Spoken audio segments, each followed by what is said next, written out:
यहाँ हुबली के आदरणीय नागरिकों, मैं पहले यूथ अगेंस्ट करप्शन को धन्यवाद देता हूँ कि उन्होंने मुझे ये अवसर दिया है यहाँ 2G स्पेक्ट्रम के बारे आपको वास्तविकता बताएं। मैं अपने भाषण को 3 हिस्से में बांटूंगा। पहला कि भ्रष्टाचार का परिभाषा क्या है, क्योंकि यहाँ हमारे देश में लोग इस परिभाषा के विपरीत भी जाते हैं और सब चीज़ को भी भ्रष्टाचार कहने लगते हैं। कांग्रेस का जनरल सेक्रेटरी दिग्विजय सिंह, उसका तो कोई हिसाब ही नहीं है कब क्या बोलेगा, परंतु उसने कहा कि रामदेव भी भ्रष्ट हैं क्योंकि वो दक्षिणा कैश में लेते हैं। अब क्या ये भ्रष्टाचार हो सकता है? यदि वो कैश को लेकर उसका पर्सनल कोई खर्चे में लगा दे तो वो तो मिसअप्रोप्रिएशन में आएगा, वो करप्शन में नहीं आएगा। मेरी पॉकेट में कैश है और मैं टैक्सी में जाऊँ और टैक्सी के वाला को मीटर के अनुसार मैं उसको किराए कैश में दूँ तो क्या वो टैक्सी ड्राइवर भी करप्ट हो जाता है? सब्जी वाली को मैं कैश दूँ सब्जी के लिए, क्या वो कैश हो जाएगा? तो इस तरीके के रूल्स बात करके कांग्रेस का एक ही मंशा है कि जो भी उनके खिलाफ लड़ेगा उसका कोई ऐसी छोटी बात निकाल करके उनको बदनाम करने के लिए कोशिश करते हैं। तो पहला परिभाषा स्पष्ट होना चाहिए कि भ्रष्टाचार क्या है। दूसरा है कि ये 2G स्पेक्ट्रम क्या है, क्योंकि लोगों को कुछ पता ही नहीं है कि ये स्पेक्ट्रम क्या है, 2G क्या है। किसी ने एक बार मनमोहन सिंह को पूछा कि ये 2G क्या है, आप जानते हो? उसका हाँ मैं जानता हूँ, सोनिया जी और राहुल जी।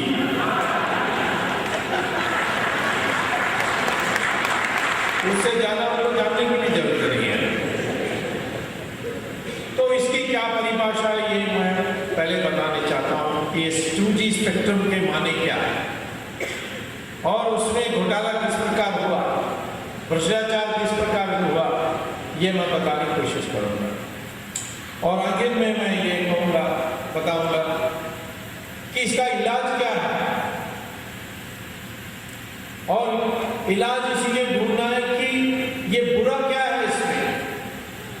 आपको तो मोबाइल सर्विसेज मिल रही है, अब 2 मंत्री और 6 लोगों के बीच में कुछ सौदा हो जाए तो आपका क्या नुकसान होता है, इस देश को क्या नुकसान होता है? जब तक आपको सर्विस मिल जाए, अच्छी तरीके से मिल जाए, टेलीकॉम की रेवोल्यूशन हो जाए। तो ये तीसरी बात मैं आपको बताना चाहता हूँ। पहला मैं आपको ये कहना चाहता हूँ कि करप्शन माने भ्रष्टाचार, भ्रष्ट आचार को भ्रष्टाचार की संधि है। ये भ्रष्टाचार तब होती है हमारी विधि के अनुसार जब एक सार्वजनिक पद का दुरुपयोग होकर अपने के लिए और किसी और के लिए फायदा पहुंचाना, जो नाजायज है या विधि के विरुद्ध है या वो सार्वजनिक हित में नहीं है, इसको हमारे प्रिवेंशन ऑफ करप्शन एक्ट में परिभाषा दी गई है। और इसीलिए उसी मापदंड के अनुसार हमें आज ये 2G स्पेक्ट्रम को देखना है। तो 2G स्पेक्ट्रम में कहाँ पद का दुरुपयोग हुआ, किसको लाभ हुआ, क्यों सार्वजनिक हित में नहीं था, ये सारी बातें मैं आपको पहले समझाना चाहता हूँ। G माने क्या? 2G में 2G माने क्या? G माने जनरेशन, जनरेशन माने पीढ़ी। 1G था, 2G है, फिर अब 3G आ गया है, 4G भी आने वाला है, 5G भी आएगा। तो ये क्या है? पीढ़ी बदलते जाने वाली बात। तो 1G जब आया तो आपको कॉर्डलेस फोन मिला। कॉर्डलेस फोन में आप डायल करो नंबर वायर के बिना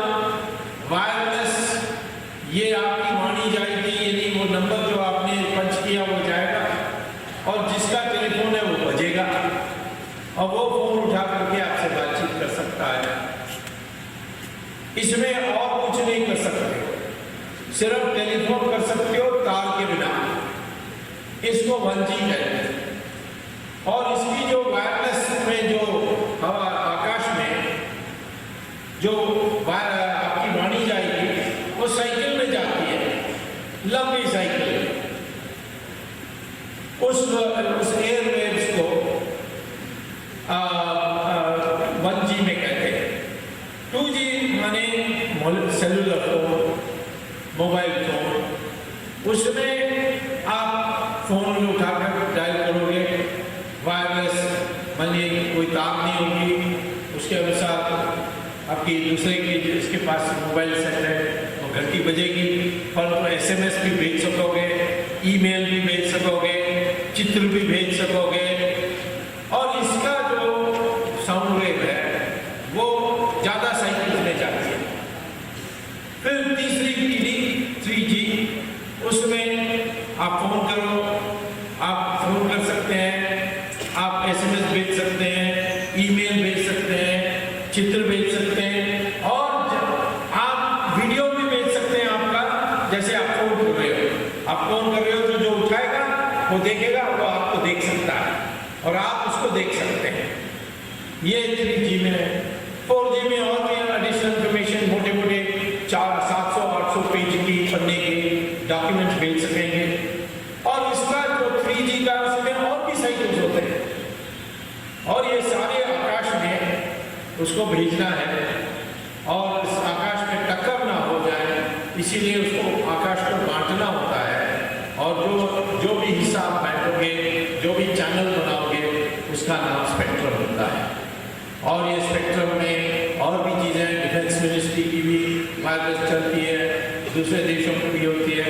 इसमें सब समझौता करके आपको करना पड़ता है। तो मैं आपसे पहले ये कहना चाहता हूँ कि स्पेक्ट्रम एक सीमित साधन है। आकाश लगता होगा कि अमित है, परंतु आकाश में इतने लोग वायरलेस वेव भेज रहे हैं, तो इसके लिए टक्कर ना हो, इसीलिए चैनल बांटनी होती है। वो चैनल वो स्पेक्ट्रम है और वो सीमित होने के कारण उस जितना डिमांड बढ़ता है उतनी स्पेक्ट्रम की भी डिमांड बढ़ती है और इसलिए उसकी दाम भी बढ़ते जाती है। तो श्री राजा बने टेलीकॉम मिनिस्टर और उन्होंने ये तय किया कि अब नए एप्लीकेशन मंगवाएंगे 2G के लिए, क्योंकि 2003 में इंडियन गवर्नमेंट में भी 2G का चला, परंतु उस समय मार्केट बहुत छोटा था। 2001 में भी चला, उस समय बहुत छोटा था। उस समय मोबाइल सेट सिर्फ 4 करोड़ थे और 2008 में मोबाइल सेट्स हमारे देश में 70 करोड़ हो गए। तो 70 करोड़ हो गए, 700 मिलियन। तो बड़ी मार्केट होगी, बड़ी डिमांड हो गई। तो उसने कहा कि अब नए लोगों को लाना है, पुराने जो चंद लोग थे पर्याप्त नहीं है, नए लोगों को के लिए दरवाजा खोलनी है। तो उसने कहा कि लाइसेंस जो भी दे, लाइसेंस मांगने के लिए एप्लीकेशन दे। ये उसने 3 सितंबर 2007 को उसने बोला, मैंने ऐलान किया, तो बड़े एप्लीकेशन आने लगे। और राजा के उस समय दिमाग ये था कि मेरे 2 कंपनी जो विशेष हैं उसको तो दिलवाना है। एक ही समस्या थी कि ये दोनों कंपनी जो थे ये टेलीकॉम कंपनी नहीं थे, रियल एस्टेट कंपनी थे। इनका कोई योग्यता नहीं, कुछ नहीं, सिर्फ टेलीकॉम कंपनी और रियल एस्टेट कंपनी होते हुए जब राजा एनवायरमेंट मिनिस्टर था तो उनका खूब उन्होंने खिलाया पिलाया, तो उसको देने के लिए उसने फैसला की। तो उनको कैसे लाया जाए ये उसके दिमाग में चल रहा था। तो उसने पहले कहा कि एप्लीकेशन आए और देखा खूब एप्लीकेशन आने लगे। तो सडनली उसने 25 सितंबर को कहा 25 सितंबर सुबह को एक प्रेस रिलीज निकाला उन्होंने कि 31 अक्टूबर यानी 1 अक्टूबर माने 30 सितंबर के बाद 1 अक्टूबर तक जो भी लाइसेंसेस एप्लीकेशन आने हैं उस तक लेंगे। उसके बाद नहीं लेंगे। तो 25 सितंबर के बाद और 1 अक्टूबर के पहले भीड़ लगी और 575 लाइसेंसेस की एप्लीकेशन स्कूल आए। फिर राजा ने अक्टूबर में कुछ नहीं किया, नवंबर में कुछ नहीं किया, दिसंबर में कुछ नहीं किया और जनवरी 10 तारीख को उसने पहला एक प्रेस रिलीज निकाला कि बहुत एप्लीकेशन आ गए हैं, इसीलिए जो एप्लीकेशन 25 सितंबर को आए थे उस तक हम लेंगे और 25 सितंबर से जो 1 अक्टूबर तक आई उसको हम बाद में देखा जाए। अब वो तो इलीगल था। जब आपने कहा कि 1 अक्टूबर तक दे सकते हो, 1 अक्टूबर की डेडलाइन खत्म होने के बाद आप फिर ये कहते हो, यदि 25 सितंबर करना तो पहले कहना चाहिए था। तो ये एक इश्यू बन गया, first come first serve policy, पहले आओ पहले पाओ का जो पॉलिसी थी ये इसने जानबूझकर बदल दी कि जो सितंबर 25 को आए उस तक लेना है। और उसने सितंबर 25 क्यों रखा? क्योंकि पहले से उन्होंने अपने 2 खास कंपनीज जो थे, स्वान और दूसरा यूनिटेक, ये दोनों रियल एस्टेट कंपनीज उनको कह दिया कि तुम 25 सितंबर तक एप्लीकेशन फाइल कर दो, बाकी लोग आस्ते आस्ते कहेंगे वो 1 अक्टूबर तक टाइम है तो वो टाइम लगाएंगे, तुम पहले ही फाइल कर दो। तो उन्होंने फाइल कर दिया, इसीलिए उन्होंने इसको तय किया। और 10 जनवरी को उसने ये प्रेस रिलीज निकाली जो बिल्कुल इलीगल था। कोर्ट ने बाद में कह भी दिया कि ये इलीगल था। और उस प्रेस रिलीज निकालते, वो प्रेस रिलीज निकाली थी 10 बजे सुबह, 2 बजे 45 मिनट, पौने 3 बजे उसने एक और प्रेस रिलीज निकाली। और ये इसने अखबार में नहीं निकाली, अपने मिनिस्ट्री की वेबसाइट पे निकाली। उसने ये कहा कि जिन लोगों ने 25 सितंबर तक लाइसेंस के लिए एप्लीकेशन फाइल की वो आज 3:30 बजे और 4:30 के बजे के बीच में 1650 करोड़ रुपए का डिमांड ड्राफ्ट ला करके देने से ही उनको लाइसेंस मिलेगी और जो पहले लाएगा उसको पहले देंगे। अब आप बताइए कि 245 को आपको कोई कहता है कि 330 और 430 के बीच में आप 5 लाख का डिमांड ड्राफ्ट लाइए, कोई बैंक आपको देगा? अब ये कहते हैं 1650 करोड़ रुपए लाना है। क्यों 1650 करोड़ रुपए?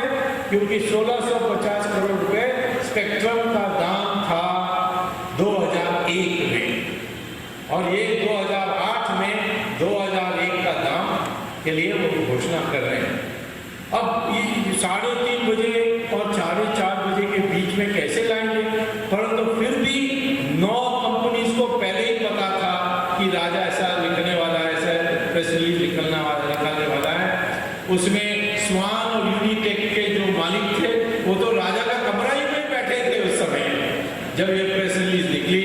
तो उनको तो एक कमरे से दूसरे कमरे में जाकर वो प्रीडेटेड बम्बई का बैंक अकाउंट का प्रीडेटेड अकाउंट पर उन्होंने जमा किया, उनको लाइसेंस मिला।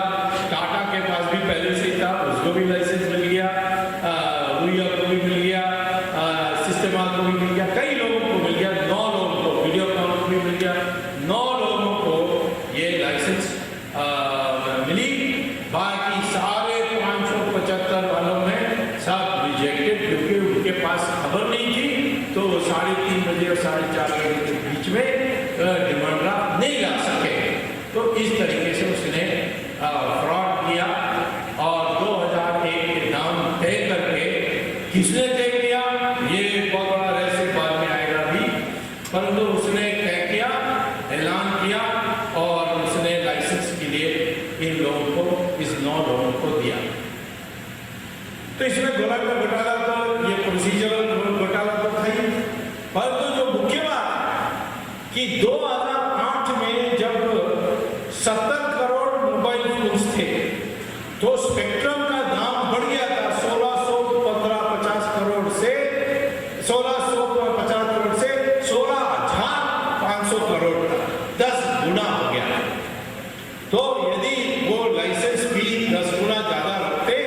तो कितना रेवेन्यू मिलती इन 9 कंपनी से, वही हिसाब लगाई थी सीएजी ने, और सीएजी ने हिसाब लगा करके ये कहा कि यदि ये नीलाम होता तो 10 गुना दाम पर बिकता, और यदि ये 10 गुना दाम पर बिकता तो फिर सरकार को अतिरिक्त सरकार को 1,76,000 करोड़ रुपए मिल जाते, यानी उसमें सीडीए में क्रॉस ओवर सब की जोड़ करके। अभी क्या है, 9 कंपनी ने 1,650 करोड़ रुपया दिया, तो इस माने 9 टाइम्स 1,650 करोड़ माने लगभग 15,000 करोड़। 15,000 करोड़ के 10 गुना कितना है, 1,50,000 करोड़। उसके बाद वो सीडीए में बाईमैक्स और ये छोटी मोटी उसमें वो भी किए, उसके लिए आप जो के 1,76,000 बिल्कुल सही कैलकुलेशन निकली।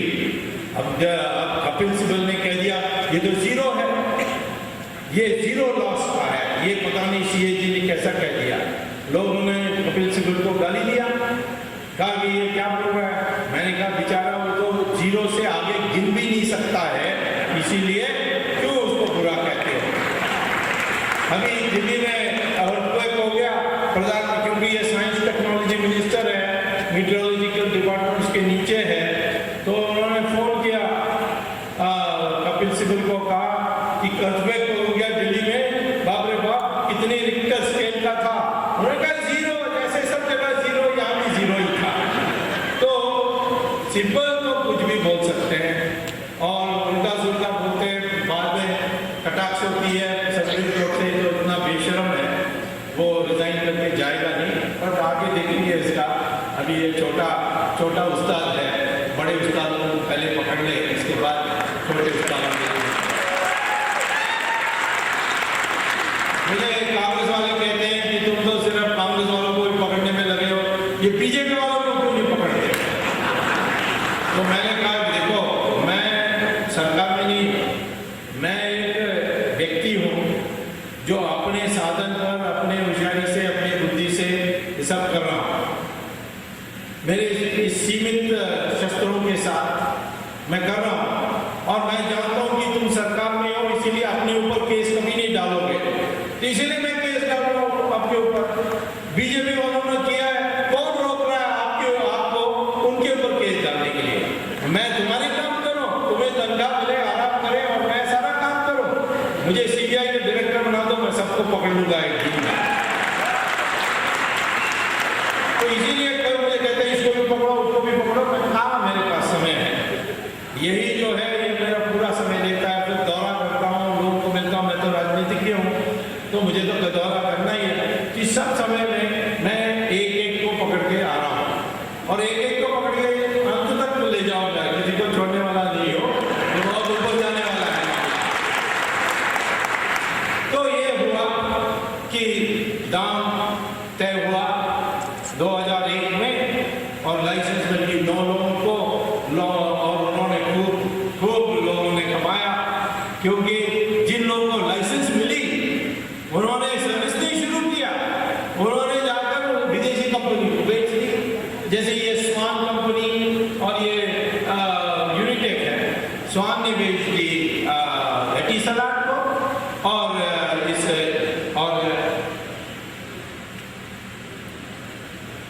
स्वान ने बेच दी एटिसलाट को, और यूनिटेक ने बेच दी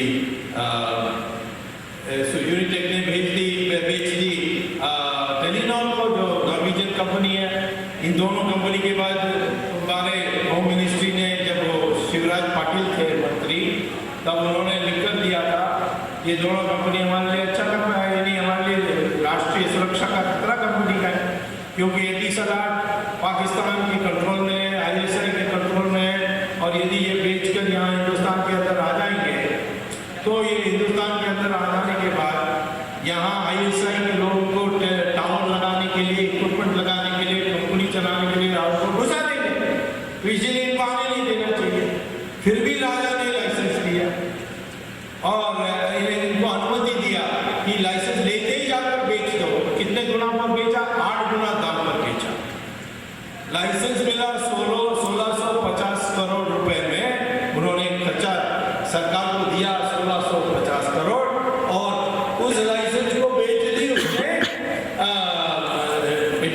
को स्वान ने, और उसने 8 गुना दाम कमाया, माने 1600 करोड़ के 8 माने लगभग 14,500 करोड़ रुपए में उसने बेचा। उसे कितना लाभ हुआ? वैसे ही इसने भी बेचा, यूनिटेक ने भी, टाटा ने डोकोमो को बेच दिया, ये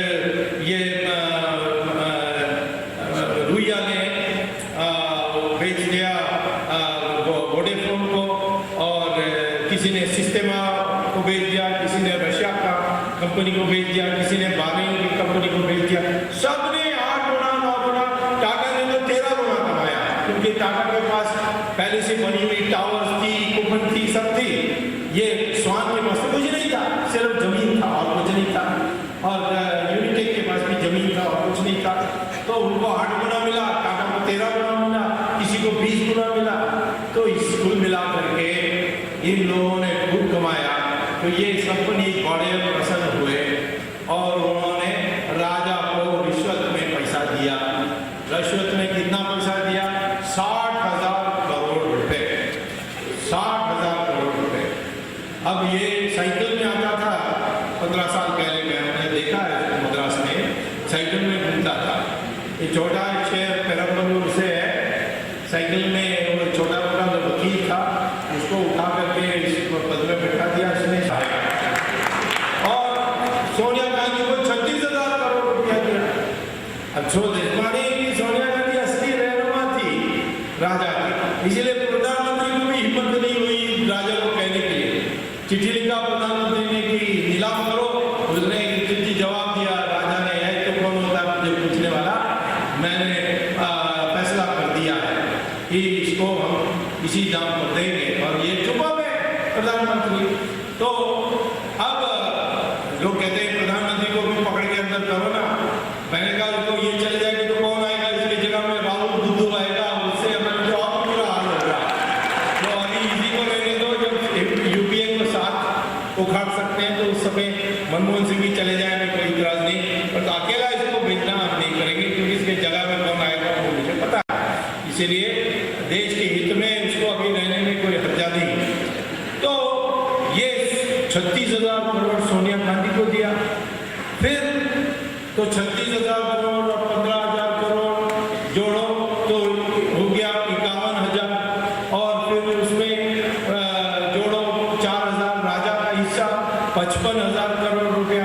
बाकी 5,000 करोड़ कहाँ गया? वो मैंने पता किया, तो पता किया ये चिदम्बरम के पास गया। तो मैंने कहा ये चिदम्बरम कहाँ आ गया? करुणानिधि जी समझ सकते हैं पार्टी का अध्यक्ष है, सोनिया गांधी समझ सकते हैं यूपीए का अध्यक्ष है, ये चिदम्बरम कहाँ से आ गया? तब मुझे विचार करने का मौका मिला, जांच करने का मौका मिला। तो तब मैंने रिकॉर्ड्स देखने लगा, और रिकॉर्ड में ये निकला कि 2003 में एनडीए गवर्नमेंट ने एक प्रस्ताव पास किया था 2003 में। उसमें क्या पास किया था कि ये जो स्पेक्ट्रम का दाम तय करने की बात है, ये टेक्निकल बात है, और इसमें कैबिनेट में कोई चर्चा होने से कोई फायदा नहीं। चिदम्बरम थे तो आ गया कि दोनों ने तय किया, राजा ने कैसा तय किया? फिर मैंने रिकॉर्ड ढूंढने लगा, कई रिकॉर्ड गायब थे। तो फिर मुझे मैंने अपने, मेरे बहुत दोस्त होते हैं गवर्नमेंट में, लोग पूछते हैं कहाँ से ये सब निकालते हो? हमारे दोस्तों ने देते हैं, मैं अपने दोस्तों को छिपा के रखता हूँ, दुश्मन को खुलासा करता हूँ। बाकी लोग तो उल्टा करते हैं, दोस्तों को खुलासा करते हैं, दुश्मन को छुपा के रखते हैं, नाम छुपा के रखते हैं। तो मैंने दोस्तों से पूछा, उन्होंने कहा हाँ ये दोनों मिलते थे, 4 मीटिंग की, उनका मिनट्स भी है, और मिनट्स का कॉपी मिल गया मुझे। 4 मीटिंग हुई चिदम्बरम और राजा के बीच में, और चारों में चिदम्बरम राजा को सिखा रहा है कैसा करना है, क्या 2001 के प्राइस में फिक्स करो। फिर ये जो कंपनी, अच्छा इतना बुरा नहीं होता कि 16,050 करोड़ में देते, क्योंकि फिर कह सकते हैं कि टेलीकॉम का सर्विसेज सस्ते दाम पर दे सकते हैं, परंतु जब आपने उनको बेचने के लिए मौका दिया तो फिर ये सस्ता का सवाल क्या है? यानी आप स्वान टेलीकॉम को लाइसेंस सस्ते दाम पर दो और वो महंगे दाम पर बेच दे, तो सरकार सीधा पेमेंट बेच सकती थी, क्यों ये इस रूट से इनको कमाने के लिए मौका दिया। तो फिर मैंने देखा ये कैसा अलग है, क्योंकि रूल था कि लाइसेंस मिलने के बाद 3 साल में आप किसी को बेच नहीं सकते हो, लाइसेंस भेज नहीं सकते हो। तो फिर ये कैसा हो गया। तो फिर मैंने फाइल खोला और फाइल में देखा कि एक नोट लिखा है राजा ने। उसने कहा है कि मुझे कंप्लेंट आई कि ये एटिसलाट और टेलीनॉर ने लाइसेंस खरीदने का फैसला किया है, परंतु 3 साल का बार है, ये इसमें ये इसलिए परमिशन नहीं दी जा सकती थी, ऐसा मुझे लगा। परंतु चिदम्बरम ने मुझे समझाया कि प्रतिबंध है लाइसेंस बेचने के लिए, परंतु तुम कंपनी बेचने के लिए दो परमिशन, और उसमें लाइसेंस भी चले जाएंगे तो हमारा दोष कैसा हो सकता है। देखिए चिदम्बरम वकील है और चोर है, तो चोर वकील चोर बन जाएगा तो बहुत बेचैन हो जाता है। उसने ऐसा रास्ता उसको दे दिया, कंपनी बेच ले। तो राजा ने उर्दू में लिख दिया कि चिदम्बरम ने मुझे समझाया कि ऐसा हम कंपनी को बेचने के लिए अनुमति दे देंगे तो फिर तो लाइसेंस चले जाए नहीं चले जाए, ये हमारा कसूर नहीं है। तो ये होते मैंने फिर सोचा कि अब ये मामला राजा ने अकेला नहीं किया है। तो मैंने कोर्ट में पहले तो उस समय थोड़ा व्यस्त था कि राजा के बाद बंडी मुड़ी ने खूब पैसा कमाया तो उसको भी अंदर करने के लिए फिर पता लगा कि जब राजा के पहले ये महाराज था इसने कई बदमाशी की, उसको भी अंदर करने के लिए कार्रवाई करनी थी। होने के बाद फिर मैंने चिदम्बरम का शुरू किया और मैंने ट्रायल कोर्ट में क्योंकि मेरा अलग से केस चल रहा है, ये भी अभूतपूर्व है, क्योंकि नॉर्मली एक पिटिशन कंप्लेंट फाइल करोगे कोर्ट में तो कोर्ट फिर किसी पब्लिक प्रोसिक्यूटर को अपॉइंट करती है उस केस को चलाने के लिए। मैंने कोर्ट में जाकर कहा कि मुझे ही पब्लिक प्रोसिक्यूटर बनाओ, तो जज ने कहा तुम्हें कैसे बना सकते हैं, आपके लिए तो कोई प्रावधान नहीं है, ये तो CRPC में लिखा है कि सिर्फ गवर्नमेंट वकील पब्लिक प्रोसिक्यूटर बन सकते हैं, आप कैसे बन सकते हैं। तो मैंने कहा वो तो CRPC में, ये तो प्रिवेंशन ऑफ करप्शन एक्ट में देखना चाहिए, सेक्शन 5 पढ़िए, उसमें लिखा है कि जो कंप्लेंट देता है वो पब्लिक प्रोसिक्यूटर भी बन सकता है, कोर्ट उसको नॉमिनेट कर सकता है। तो फिर जज ने कहा कि मुझे पढ़कर सुनाओ, मैंने पढ़कर सुनाया तो उन्होंने कहा कि अभी तो किसी ने ये मुझे बताया नहीं।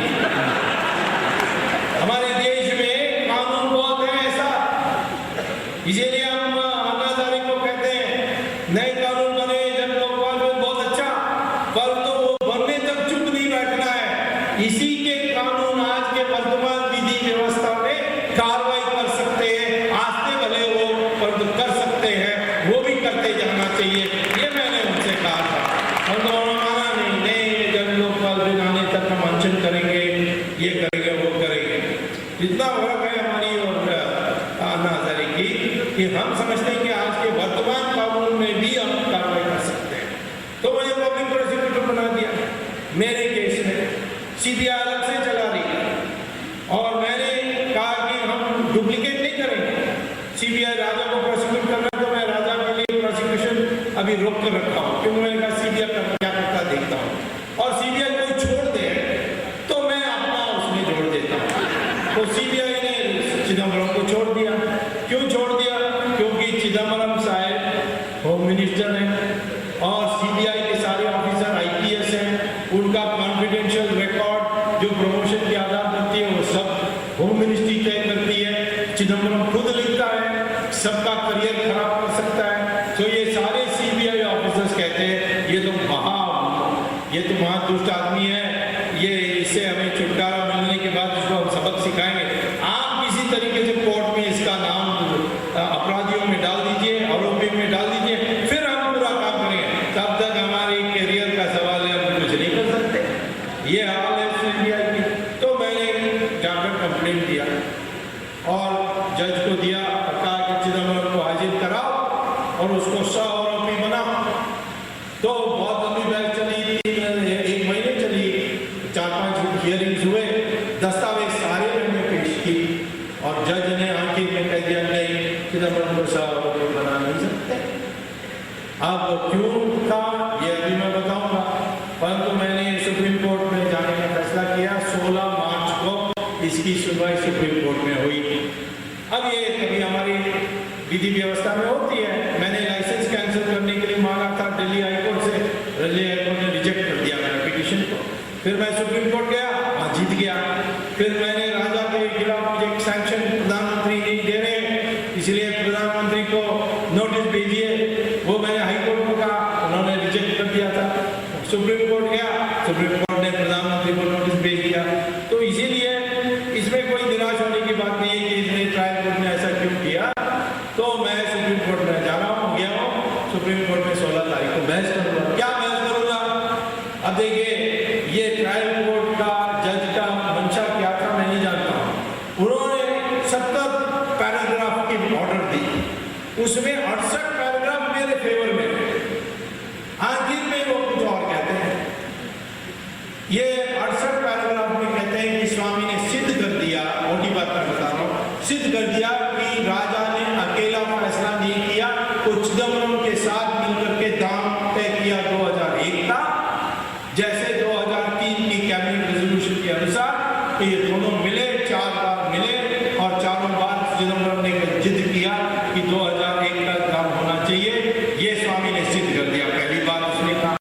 फिर दूसरी बात कहा कि स्वामी ने ये भी सिद्ध कर दिया है कि राजा को समझाया चिदम्बरम ने कि इन कंपनीज को लाइसेंस मिलने के बाद वो विदेशी कंपनी को बेच सकते हैं 3 साल के पहले ही, ये कहकर कि कंपनी बिक सकता है, लाइसेंस उसके साथ चले जाए तो कोई फर्क नहीं पड़ता। ये भी चिदम्बरम ने समझाया, ये भी सिद्ध कर दिया स्वामी ने। लेकिन स्वामी ने ये सिद्ध नहीं किया कि चिदम्बरम ने क्रिमिनल माइंड से ये सारे किया, हो सकता है कि अनजाने दे दिया होगा, ये सारा उसने लिखा।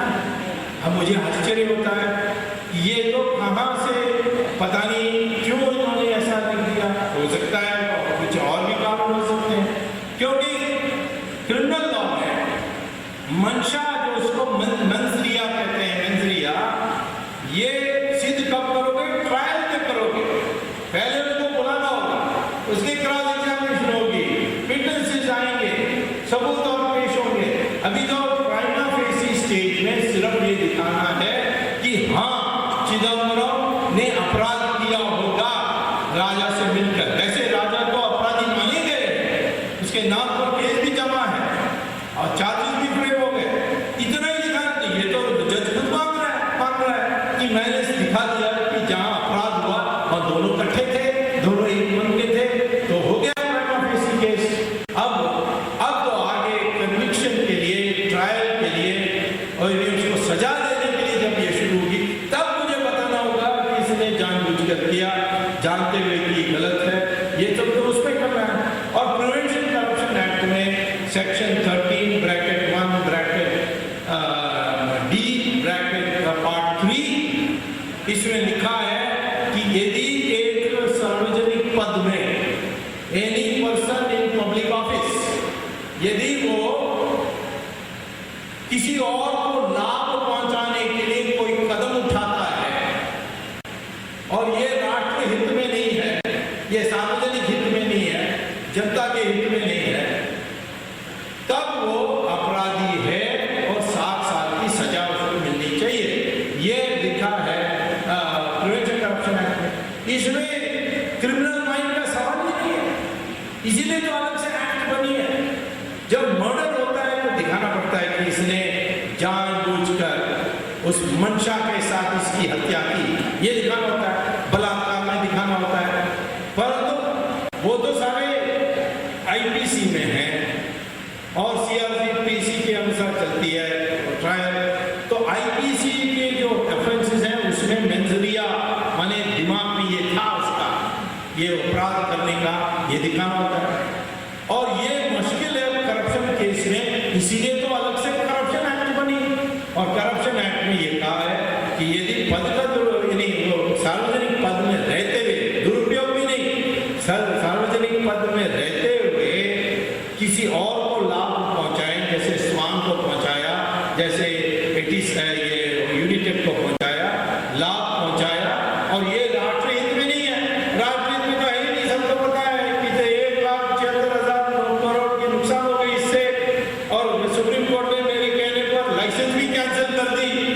ये तो सिद्ध हो गया कि ये राष्ट्रीय हित नहीं है। ये कैसा जज ने भूल की?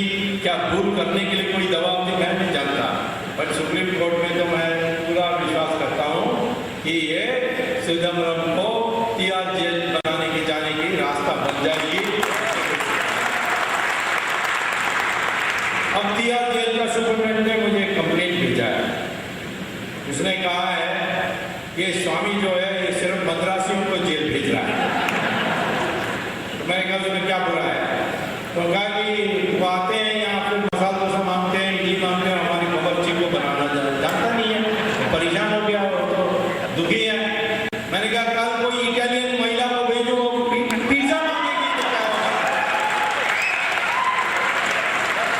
उसकी बारी आ रही है। अब पता नहीं मैं पहले जाऊंगा या भगवान पहले आएगा, क्योंकि उसका टर्मिनल कैंसर हो गया पैंक्रियास का। तो भगवान का तो फैसला तो अंतिम होता ही है। और तो ये सोनिया गांधी के पीछे मैं पड़ा हूँ, लोग कहते हैं अरे मैं कहाँ पीछे पड़ा हूँ, वो देश का हानि कर रही है तो मुझे तो उसका पोल तो खोलना पड़ेगा। नहीं वो बेचारी वो साड़ी पहनती है, बिंदी लगाती है, बहू बनने चाहती है और आप उसको विदेशी विदेशी बोलते रहते हो। मैंने कहा ये वेश से जिम्मे बदल रहा है, गुमराह नहीं होने वाला। रामायण में जब रावण आया वो वेश बदल के आया, वो भगवा पहन के आया और सीधा गुमराह हो गई और अपहरण हो गई। मैं सीधा जैसे गुमराह नहीं होने वाला, मैं इसके असर काटता हूँ। इसने सारी झूठ बोली है। सोनिया जी का असली नाम नहीं है, बर्थ सर्टिफिकेट मुझे मिल गया, उसमें तो लिखा है एंटोनिया। तो फिर सोनिया नाम कैसे हो गया? कम से कम बताना चाहिए। फिर इसने कहा कि मैं और बसानो शहर में पैदा हुई, लेकिन बर्थ सर्टिफिकेट में लिखा है दूर जगह है जर्मन बॉर्डर में, वहाँ उसका नाम है लुसियाना, वहाँ मैं पैदा हुई। तो ये जन्म स्थान का भी झूठ। फिर एजुकेशन में उसने कहा, शपथ लेकर कहा जब वो कैंडिडेट बनी कि मैं केम्ब्रिज यूनिवर्सिटी में पढ़ी और मुझे इंग्लिश में डिग्री मिली। तो लोग बड़े प्रसन्न, अरे 5 साल वो लंदन में पढ़कर डिग्री ली, यहाँ ही उसकी भेंट हो गई राजीव गांधी से और दोनों स्टूडेंट्स थे और इसमें इश्क हो गए, प्रेम हो गया, शादी हो गई। पर तो जब मैं गया केम्ब्रिज यूनिवर्सिटी लेक्चर देने के लिए और मैंने डिनर के टाइम पर कहा कि सोनिया कब थी यहाँ आपके पास? तो कहा नहीं कभी नहीं थी। तो मैंने कहा ऐसे स्टूडेंट कभी नहीं थी? नहीं बिल्कुल नहीं थी। मैंने कहा एंटोनिया माइनो के नाम से भी नहीं? नहीं एंटोनिया माइनो के नाम से भी नहीं। तो मैंने कहा लिख कर दे दोगे? मैंने कहा लिख कर दे देंगे। तो मैंने लिख कर दे दिया रजिस्ट्रार में कि सोनिया गांधी माइनो, एंटोनिया माइनो, ये सारे नाम को जो 4-5 नाम थे मैंने दिया। नाम से कभी स्टूडेंट याद नहीं था। मैंने आकर फिर स्पीकर को दिया, मनोहर जोशी थे उस समय शिवसेना के स्पीकर। मैं कहा ये सोनिया गांधी से पूछो, क्योंकि पार्लियामेंट के बायोडेटा में उसने दिया कि मैं केंद्रीय से डिग्री ली हूँ और वहाँ कैंडिडेट होते हुए शपथ लिया कि मैं, तो उन्होंने उसको भेजा कि ये स्वामी का चिट्ठी है, उसमें उसने केंद्रीय यूनिवर्सिटी का चिट्ठी भी दिया, तो आपका जवाब क्या है? तो जवाब आई कि ये टाइपिंग मिस्टेक हुआ। अरे टाइपिंग मिस्टेक इतना लंबा? कॉमा फुल स्टॉप एक तो हो सकता है टाइपिंग मिस्टेक, बट डिग्री होके studied in university of Cambridge and got a degree in English, इतना लंबा? तो फिर तो मैंने मनोहर जोशी को कहा कि इसको Guinness book of world record को भेज दो कि longest typing mistake in history. तो ये जो आपको वास्तविकता बताने के लिए तैयार नहीं है, सारी चीजें इसके बारे में झूठ है कि मैं त्याग कर दिया प्रधानमंत्री के पद से, ये भी झूठ है। क्या हुआ कि 14 मई 2004 को अखबार में आ गया कि सोनिया गांधी कांग्रेस की उम्मीदवार है प्रधानमंत्री के लिए। तो मैंने चिट्ठी लिख दी अब्दुल कलाम को कि ये जो सोनिया गांधी ने लिखी है कांग्रेस पार्टी ने प्रस्ताव किया, ये तो अवैध है, ये तो नहीं हो सकता।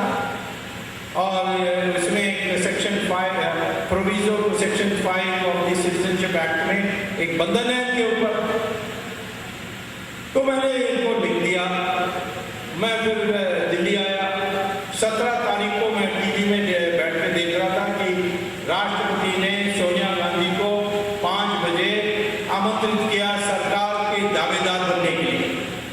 तो मैंने कहा कि मेरा चिट्ठी गया वैसे, लेकिन 12:30 बजे मुझे अब्दुल कलाम का फोन आया, कहा कि तो कहाँ हो, मैं 2 दिन से ढूंढ रहा हूँ तुम्हें। तो मैंने कहा कि मैं तो अभी मद्रास से आया, तुरंत आ जाओ। मैंने कहा कब तक, मैंने कहा 12:45 तक। मैंने कहा मैं लंच कर रहा हूँ, लंच के बाद नहीं 12:45 नहीं आओगे तो मत आना। तो मैं फिर भागा, मेरे घर बहुत दूर नहीं है। तो मैं पहुंचा, दफ्तर गया, हाँ बैठे हुए हैं राष्ट्रपति जी और सारे उनके ऑफिसर्स बैठे। उन्होंने कहा कि चिट्ठी देखो तुमने लिखा ना, मैं कहा इनको सबको समझाओ। तो मैंने समझाया कि सिटीजनशिप एक्ट में उसमें एक प्रोविजो है, जो सिटीजन बनते हैं हमारे देश में वो सेक्शन 5 के अनुसार बनते हैं। उसको कहते हैं सिटीजनशिप बाय रजिस्ट्रेशन। ये पैदा हुए देश में वो सिटीजन नहीं, हाँ पर हम तो इस देश में पैदा हुए हैं, परंतु वो जो सिटीजनशिप एक्ट है वो विदेशी जब बनता है उसका है। तो फर्क क्या है कि मैं और आप पैदा हुए तो दुनिया में कोई भी यदि हम दूसरे देश की नागरिकता नहीं लेंगे तो हमारी कोई भी सरकार आए हमारी नागरिकता को समाप्त नहीं कर सकते। परंतु जहाँ तक वो सिटीजनशिप एक्ट में जो बनते हैं वो उनका नागरिकता 4-5 कारणों से कभी भी समाप्त कर सकते हैं। परंतु एक प्रोविजो भी है, उसमें ये है कि जो भी विदेशी हमारे देश में नागरिक बनता है वो उसके ऊपर वही अंकुश और रिस्ट्रिक्शंस लगेंगे जो इंडियन के देश में बनने के ऊपर लगता है। इसको कहते हैं रेसिप्रोसिटी क्लॉज। और इटली में आप उस देश में पैदा नहीं होते तो फिर आप देश का प्रधानमंत्री बन नहीं सकते। तो इसलिए इटालियन देश में बनेगा तो वो भी क्योंकि इस देश में पैदा नहीं हुआ प्राइम मिनिस्टर नहीं बन सकता। ये मैंने बताया। उन्होंने कहा ये कॉन्स्टिट्यूशनली वाइड है। मैंने कहा बिल्कुल। मैंने 2-3 जजमेंट भी सुनाई जहाँ इस पर कई पुराने केसेस पर फैसला हुआ कि नहीं ये तो कॉन्स्टिट्यूशनल है। तो उन्होंने कहा ठीक है तुम जाओ। मैंने कहा बात तो अखबार में बैठे मैं क्या बोलूँ, तो कहो कि मैं गंभीरता से जांच कर रहा हूँ। मैंने कहा परंतु 5 बजे आपने उनको बुला लिया। तो उन्होंने कहा 5 बजे, अभी तो 1 बज रहा है, तुम कहाँ 5 बजे की बात कर रहे हो। तो मैं चले गया। 3 बजे 3:30 बजे राष्ट्रपति एक नया चिट्ठी लिखते हैं सोनिया गांधी को कि मैंने आपको 5 बजे बुलाया, लेकिन इस बीच में सुब्रमण्यम स्वामी आ गए कंप्लेंट के साथ और उन्होंने पता नहीं उस कंप्लेंट में कुछ तथ्य है कि नहीं है, परंतु तो मुझे सुप्रीम कोर्ट को भेजना पड़ेगा राय पूछने के लिए भी इसमें कुछ दम है कि नहीं दम है, तब तक मैं आपको आमंत्रित नहीं कर सकता हूँ। इसीलिए 5 बजे का अपॉइंटमेंट कैंसिल। और यदि आपको वैसे भी मुझसे मिलना है तो कल आ जाइए, 10 बजे आ जाइए। ये चिट्ठी किसने मुझे बताया? उस समय 2 लोग उपस्थित थे जब चिट्ठी पहुंचा सोनिया गांधी के पास। उसमें एक मनमोहन सिंह थे, दूसरे नटवर सिंह थे। इन दोनों में से किसने बताया मैं बताऊंगा नहीं आपको। उन्होंने कहा कि वो आती चिट्ठी ये होने लगी। फिर हम मनमोहन सिंह फिर गया 4-5 बजे सारे इकट्ठे हो गए, क्योंकि वो ऐलान हुई था कि जाने के पहले MP से मिलकर जाएंगे। तो सारे MP से उसने वो चिट्ठी पढ़ा, पूरा नहीं पढ़ा, आखिरी लाइन नहीं पढ़ा कि कल आप 10 बजे मुझे मिलने के लिए आ सकते हैं। तो उन्होंने मनमोहन सिंह ने कहा कि कुछ कारणवश ये व्यस्त हैं राष्ट्रपति, तो आज 5 बजे नहीं कर सकते हैं, तो कल बुला लिया है, तो हम कल जाके मिलेंगे। अब मैं जब निकल रहा था राष्ट्रपति के दफ्तर से, उस समय मैंने मेज में देखा सारी चिट्ठियाँ पड़ी हैं प्रदेश अनुसार गठे। तो फिर मैंने देखा उसमें एक लिखा है मैं सो एंड सो इस निर्वाचन क्षेत्र इस प्रदेश से चुन के आया हूँ और मैं सोनिया गांधी का नाम प्रस्तावित करता हूँ। 340 चिट्ठियाँ ऐसे थी सोनिया के समर्थन में। मैंने फिर उत्तर प्रदेश की जो गुच्छा है उसको देखा, उसको राष्ट्रपति उस समय मेरे तरफ नहीं देख रहे थे तो मैंने जल्दी देखा, तो उसमें उत्तर प्रदेश में एक चिट्ठी थी सोनिया गांधी की भी। मैं सोनिया गांधी रायबरेली से निर्वाचित, मैं सोनिया गांधी को प्रधानमंत्री पद के लिए प्रस्तावित करती हूँ। वो झूठ बोलती है कि मैं नहीं चाहती थी। तो ये इस राष्ट्रपति को हम बधाई देते हैं, अब्दुल कलाम को, हिम्मत करके इसको रोक दिया। और जब ये 2007 में राष्ट्रपति की चुनाव आई, उस समय क्या हुआ? उस समय सारे अपोजिशन पार्टीज बीजेपी को छोड़कर तैयार हो गए कि इनको दोबारा राष्ट्रपति बनाना है। सोनिया गांधी ने कहा कि कोई भी बन जाए, जियाउल हक भी बन जाए, मुशर्रफ भी बन जाए, पर ये नहीं बन सकता है। और खेल की बात है कि उस समय बीजेपी ने भैरव सिंह शेखावत का नाम प्रस्तावित किया और राष्ट्रपति ने इनको फोन करके कह दिया कि आप इसमें मत लड़िए, बड़ा विवाद हो जाएगा, ये हो जाएगा, हो जाएगा। आगे इस कल की चुनाव की रिजल्ट जैसे मैं अपेक्षा कर रहा हूँ कि कांग्रेस चौथा पोजीशन में होगी, लोग कहते हैं नहीं 5वां पोजीशन में होगी, इंडिपेंडेंस से भी ज्यादा लेने वाले हैं, पता नहीं, तो बुरी हालत होने वाली है। तो ये राष्ट्रपति के चुनाव में ऑपोजिशन का कैंडिडेट बन सकता है। इस बार दोबारा अब्दुल कलाम को भेजने के लिए फैसला करना चाहिए, उन्होंने हिम्मत की। तो ये राष्ट्रपति के लिए मैं ये सारा इसलिए बता रहा हूँ क्योंकि ये सारे जो भ्रष्टाचार होते हैं इसके रहनुमा ये है। अभी हमने एक हवाई जहाज खरीदने के लिए फैसला किया फ्रांस से। ये फ्रांस का जो हवाई जहाज है राफेल, ये अभी लीबिया में उसकी बॉम्बिंग की ये सॉर्टीज हुए थे, नेटो फोर्सेस के तरफ से उन्होंने राफेल को भेजा, फिर स्वीडन ने अपने विगन को भेजा, फिर यूरो ने कोई टाइफून भेजा, अमेरिका ने F-16 भेजा, ये सब लोगों ने अपना हवाई जहाज भेजा लीबिया को बॉम्ब करने के लिए। और एक एनालिसिस आई है, सबसे महंगा पेट्रोल कंजम्पशन में, ऑयल कंजम्पशन में, मेंटेनेंस में सबसे महंगा राफेल निकलती है। और दुनिया में कोई देश तैयार नहीं हुआ राफेल खरीदने के लिए। स्विट्जरलैंड ने अभी हाल में उस राफेल को नाम दे दिया, लेकिन 50,000 करोड़ में हमारे भारत एकमात्र देश है जो राफेल खरीदने के लिए फैसला किया, क्योंकि सोनिया गांधी और वो राष्ट्रपति जो है फ्रांस का, उसकी बीवी का नाम है कार्लो ब्रूनी, वो भी इटालियन है, और दोनों ने मिलकर के ये फैसला किया। इतना रिश्वत ये सब हमारा अगला केस बनने वाला है और ज्यादा मुझे भी बताने की जरूरत है। तो हर चीज में उनका है। अभी कमांडर इन चीफ जो हमारे वीके सिंह का क्या बेइज्जती की गई है, उसका कोई कसूर नहीं था। वो जब छोटा लड़का था 10वीं क्लास का, उस समय उसने सेना में भर्ती होने के लिए फॉर्म भरने के लिए, अंग्रेजी में था फॉर्म, उसने स्कूल टीचर से कहा भर दो, तो स्कूल टीचर ने सब ठीक भरा, परंतु डेट ऑफ बर्थ ने महीना का गलती नहीं किया, तिथि का गलती नहीं किया, ये जो साल थी उसकी गलती की। 1951 की जगह में उसने 1950 कर दी, 50 में एक साल के बाद।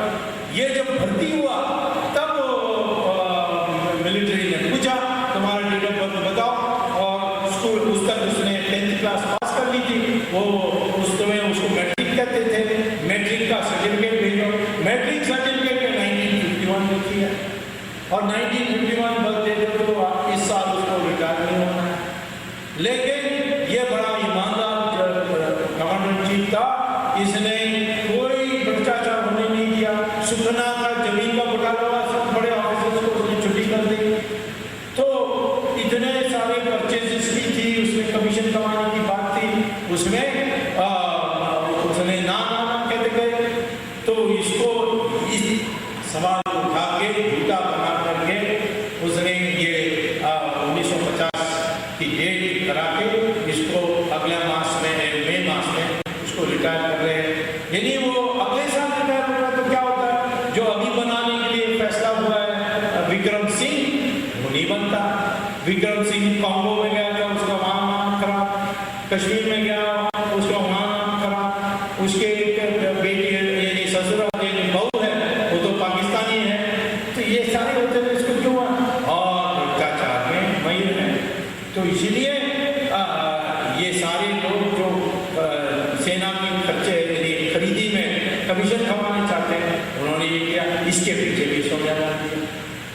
रहे हैं मनमोहन सिंह की हाल ये है, लोग कहते हैं कि कैसा ये मनमोहन सिंह जो है, यानी सिंह तो लायन होता है। मैंने कहा देखो सर्कस में 5 सिंह होंगे और एक दुर्गा मतलब रिंग मास्टर होगा, और वो कहेगा ऊपर चढ़ो, और ये सिंह सब ऊपर चढ़ेंगे, सीढ़ी पर चढ़ेंगे, मेज पर चढ़ेंगे। एक सिंह के पास इतनी ताकत है कि वो पंजे से मारे इस रिंग मास्टर को मर जाएगा। तो वैसे ही सिंह है हमारी मनमोहन सिंह, सर्कस का सिंह है, और ये सोनिया गांधी कहेगी ऊपर चढ़ो, ऊपर चढ़ेंगे। प्रधानमंत्री के पद के पास इतनी ताकत है, अभी ये हाल है। तो वो चुप बैठे और कहते हैं मैं क्या करूँ, ये हाल है। जैसे भीष्माचार्य द्रौपदी का वस्त्र देखते रह गए, ऐसे ये भी देखते रहे। मैं विवश वही कहा था, तो कृष्ण भगवान ने कहा था अर्जुना को कहा कि ये नैतिकता के सवाल पर मत जाओ, इसने अपराध किया, इसने देखते रहे। तो मनमोहन सिंह की बारी आएगी, परंतु अभी इसको नहीं भेजना है, क्योंकि इसकी जगह खाली अकेला होगा तो और भी देश का नुकसान होगा।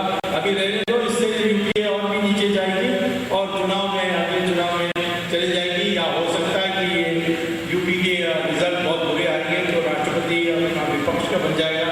तो फिर तो मध्यावधि चुनाव हो जाएगी सितंबर अक्टूबर में, उस समय नई सरकार आ जाएगी और उसमें मनमोहन सिंह की छुट्टी हो सकती है। तो मैं आज ये आपको ये भूमिका बताने चाहता हूँ कि इतना बड़ा घोटाला, 60,000 करोड़ की रिश्वत इस तरीके से किया गया, और हमारी सुप्रीम कोर्ट नहीं होती तो ये सब बाहर नहीं आती। इसीलिए मैं पहले तो बधाई दूंगा सुप्रीम कोर्ट को कि आपने देश को एक आशा दिखाई। अब सुप्रीम कोर्ट को भी किस तरीके से जमाना, किस तरीके बदलने तो सोच रहे हैं, तो देखा जाएगा। मुझे लोग पूछते हैं अच्छा ठीक है इन लोगों ने कमा लिया तो क्या बुरा है, काम तो हो रहा है, काम ऐसा नहीं हो रहा। ये पैसा कहाँ जाता है? ये पैसा जाती है, आधा तो यहाँ रह जाती है, आधा विदेश चली जाती है। विदेश कौन से रूट से जाती है? हवाला के रूट से जाती है। हवाला कहाँ से जाती है? दुबई के रास्ते से जाती है। दुबई से रास्ते से जाती है तो दुबई में पकड़ किसका है? पाकिस्तान का है, ISI का है। तो कोई भी हवाला का होगा वो पाकिस्तान को सलाम भरे बिना जिंदा नहीं रह सकता है दुबई।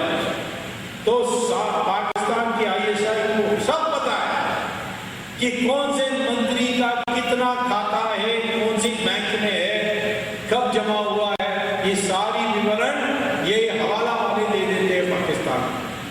इसीलिए पाकिस्तान के खिलाफ हमारे मंत्रियों को किसी को हिम्मत नहीं है स्टैंड लेने की। ये जो अफजल गुरु है उसको सुप्रीम कोर्ट ने कह दिया फांसी दे दो, क्यों नहीं दिया अभी तक? इतने साल हो गए हैं, 5 साल नहीं दिया।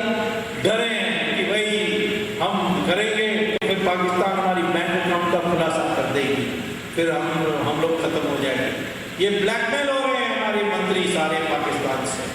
ये भ्रष्टाचार के कारण, पैसा विदेश में भेजने के कारण ये हाल हो गए। इसी प्रकार से वो बैठा कसा, वो तो चिकन तंदूरी रोज खाता है, वो तो कहता है कि इतना अच्छा जीवन मुझे पहले कभी नहीं था। यानी इंडिया का जेल में जो मैंने जीवन बिताया वो तो पाकिस्तान में नहीं बिता सका। तो ऐसे क्यों उसको भी छोड़ कर रखा, क्यों? यही कारण है। पाकिस्तान के लोग आते हैं हमारे देश में, पाकिस्तान में ट्रेन होकर आते हैं, जिस कैंप से आते हैं वो भी जानते हैं, तब भी हम जाकर के बमबारी नहीं कर सकते उस कैंप की, डरते हैं। अमेरिका ओसामा बिन लादेन के लिए अंदर घुसा, उसके घर में गया, उसको गोली से मार दिया और उसको दफन करने के बजाय उसकी उसको क्रिमेशन करा करके उसकी सारी जो रिमेन्स थी, अंत्येष्टि थी, उसको उसने समुद्र में डाल दिया। क्या कर सका पाकिस्तान?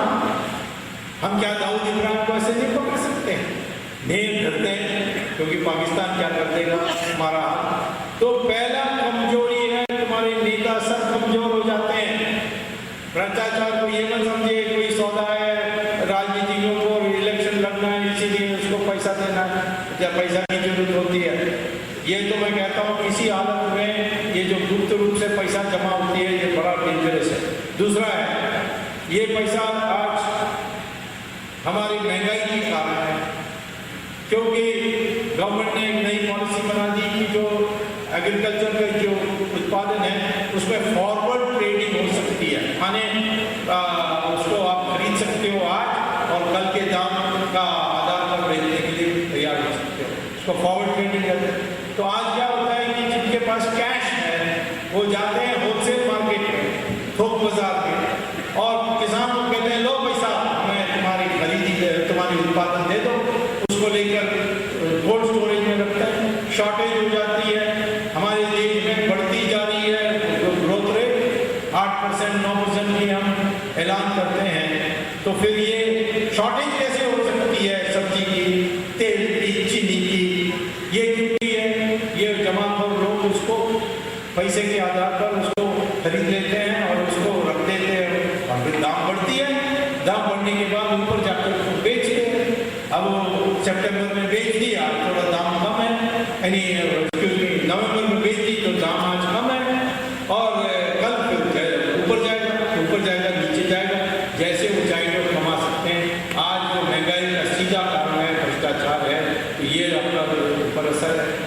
हमारे देश में जो आम जनता की वस्तुएं हैं उसकी उत्पादन कम होते जा रही है और विलासी वस्तुओं के सामान बढ़ते जा रहे हैं। क्यों? कारण क्या है? कारण ये है कि जो जिनके पास काला धन है वो तो फैक्ट्री नहीं बना सकते, इनकम टैक्स वाले पीछे आ जाते हैं, तो वो अपना विलासीय जीवन बिताते हैं, उनमें बड़े बड़े महल बनाते हैं, उसमें एक एक कमरे में एयर कंडीशनर, बाथरूम में भी एयर कंडीशनर, और इन सारी विलासी वस्तुओं की जो इंडस्ट्री है उसकी जो मुनाफा बढ़ते जाती है। आज हमारे देश की इंडस्ट्रियलिस्ट कहते हैं हम क्यों ये कपड़ा बनाएं, ये क्यों आम जनता की उत्पादन करें, हम तो विलासी वस्तु प्रोड्यूस करेंगे, BMW करेंगे, मर्सिडीज बेंज करेंगे, एयर कंडीशनर करेंगे, तो हमें 25% रेट ऑफ रिटर्न मिलती है और इसमें सिर्फ 5% मिलती है। तो आज 70% हमारी पूंजी है वो प्रत्यक्ष और अप्रत्यक्ष रूप से जा रही है विलास वस्तुओं के उत्पादन। तो आपकी सारी इकोनॉमी उल्टा हो रहा है। फिर उसी प्रकार से हमारी जो पैसा है जो विदेश जाती है उसके लिए चिदम्बरम साहब ने पार्टिसिपेटरी नोट बनाई है। वो क्या है? कागज है, वो जाके आप विदेश में खरीद सकते हो, इंडियन पासपोर्ट दिखा करके उसको यहाँ वापस ला सकते हो और उसको स्टॉक मार्केट में लगा सकते हो। स्टॉक मार्केट ऊपर नीचे आज क्यों जा रहा है? ये विदेश हमारी पैसा जो वहाँ से जाकर वापस आती है, और मॉरिशस के रास्ते से आएंगे तो आपको कैपिटल गेन टैक्स भी देना होता है। अभी तक क्या होता था कि पैसा आप स्विट्जरलैंड में जमा करोगे तो आपको 2% सर्विस चार्ज देना होता था, ब्याज नहीं मिलता था स्विट्जरलैंड में, सर्विस चार्ज आपको देना होता।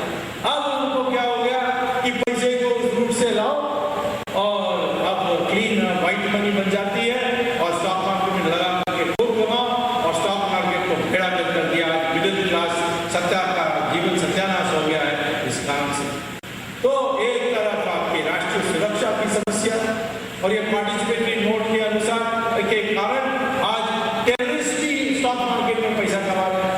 आपके ऊपर बॉम्ब डालने के लिए, आपके ऊपर RDX की उसको उड़ाने के लिए करने के पहले जो खर्चा है वो स्टॉक मार्केट में जाकर कमाते हैं।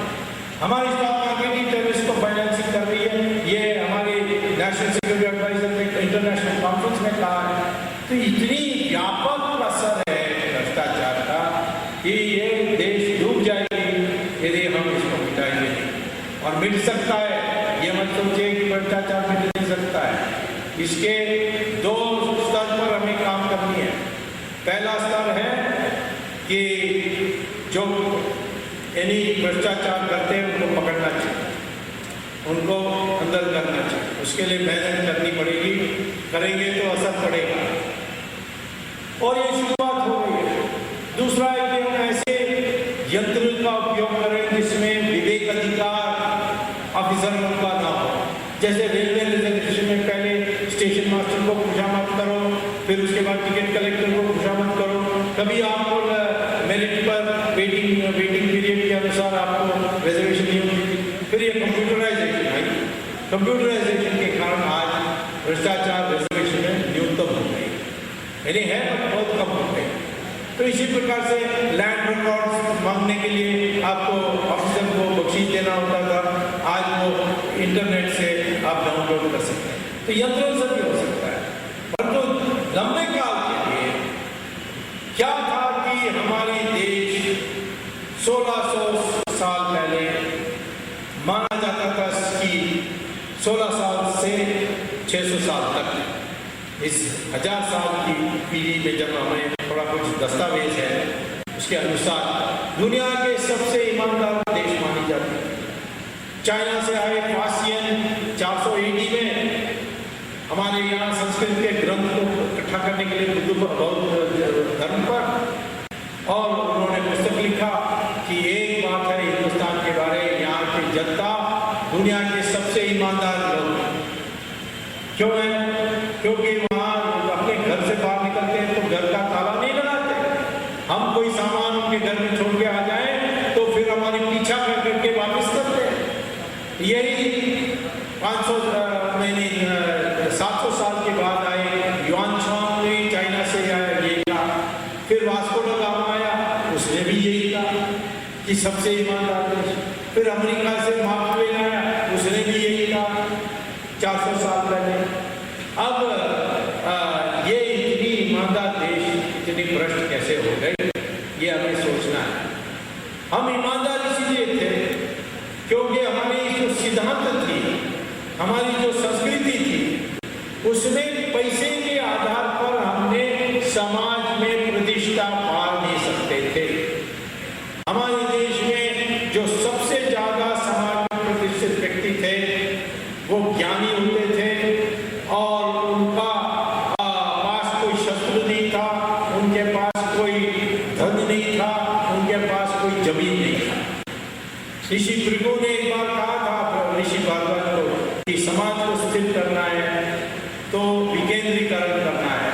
4 सत्ता के आयाम हैं, उस आयाम को बांट देना चाहिए। तो भृगु भारद्वाज ने पूछा कौन से 4 हैं?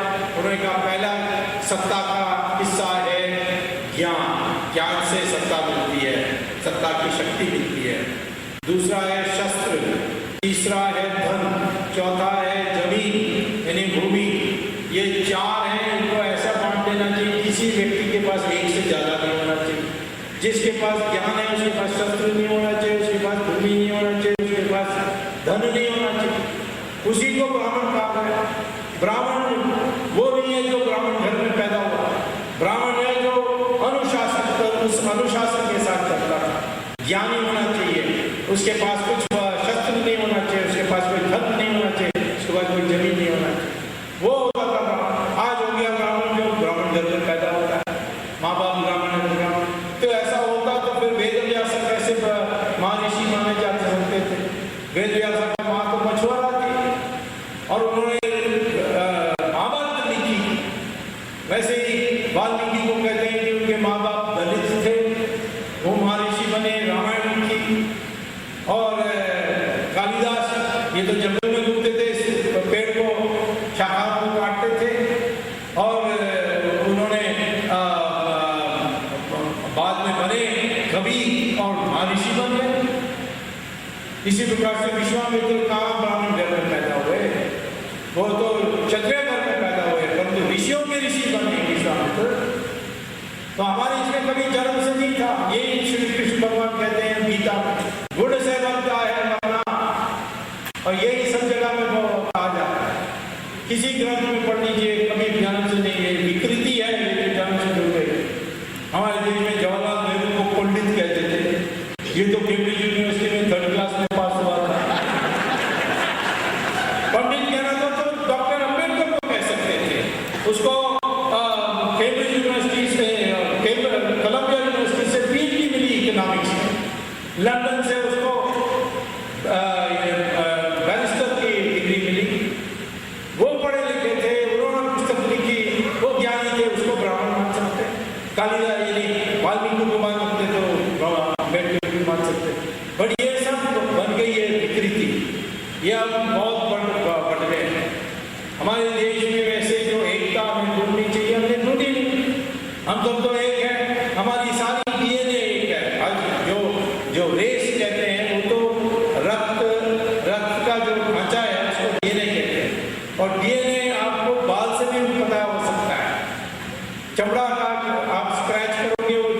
का पीस निकलेगा, उससे भी डीएनए पता कर सकते हैं। और मैंने किया है, कई लोगों ने रिसर्च किया, छापा है उन्होंने कि हिंदुस्तान का कश्मीर से कन्याकुमारी, पश्चिम गुजरात से आसाम, जो ये हिंदुस्तान है, सबका डीएनए एक ही है। वो भले ब्राह्मण हो या शेड्यूल कास्ट हो या मुस्लिम हो या क्रिश्चियन हो, सबका एक सब है। मैंने सिद्ध भी किया। जब ये राज ठाकरे बोलने लगा, अरे सब यूपी टैक्सी वाले, तुम हमारी नौकरी छीन रहे हो, तुम चले जाओ, ये मराठी का है, हम मराठी है, तुम यूपी वाले, तुम चले जाओ यूपी। तब मैंने एक फ्रेंड को कहा कि ये जो राज ठाकरे है, इसका, ये जो तुम्हारा मित्र है, इसका एक बाल का सैंपल ला सकते हो? तो उन्होंने कहा हाँ, जब अगले बार हेयर कटिंग के लिए जाएगा तब मैं भी चले जाऊंगा और बाल सैंपल लाऊंगा। तो बाल का सैंपल लाया। फिर मैंने एक टैक्सी वाला को, यूपी टैक्सी वाला को 5 रुपया देकर उसका बाल थोड़ा काट लिया। मैंने हैदराबाद में टेस्ट के लिए भेजा, तो टेस्ट में निकला कि दोनों का डीएनए एक है। तो मैंने बॉम्बे में आकर ऐलान किया कि राज ठाकरे भी यूपी से आया है, उसका डीएनए मिलते जुलता है, और यदि वो चैलेंज करने चाहता है तो आम सभा में आए और मंच में वो चढ़ करके मुझे बाल का सैंपल दें। मेरे पास मोबाइल यूनिट है डीएनए का, और उसके अनुसार लोग कहते हैं हमारे लोगों में रंग में फर्क है। रंग से कोई रेस नहीं बनता है। रंग तो धूप का जो अल्ट्रावायलेट रेज है, वो जो आपका पिगमेंटेशन असर करता है, वही है। अमेरिका में एक काला सिंगर था, उसका नाम था माइकल जैक्सन। उसने प्लास्टिक सर्जन के पास जाकर कहा मेरा पिगमेंट निकाल दो, उसने निकाल दिया तो सफेद चमड़ा हो गया। तो चमड़ा के रंग से कुछ रेस नहीं बनती। रेस तो रक्त का जो ढांचा है, जिसको डीएनए कहते हैं, उसी से बनती है। तो हम तो एक हैं, हम सबको एक हो जाना चाहिए इसी आधार पर। मैं तो मुसलमानों को भी कहता हूँ तुम्हारा पूर्वज हिंदू ही होगा, क्योंकि तुम्हारा डीएनए और मेरा डीएनए एक ही है। क्रिश्चियन को भी यही कहता हूँ। अब उससे लोग चिढ़ जाते हैं। मैंने कह दिया कि मुसलमान को मानना चाहिए कि हमारा पूर्वज हिंदू है।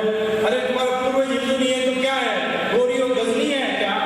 ये मानने लायक है, इसको मानने लायक है, ये वास्तविकता नहीं है।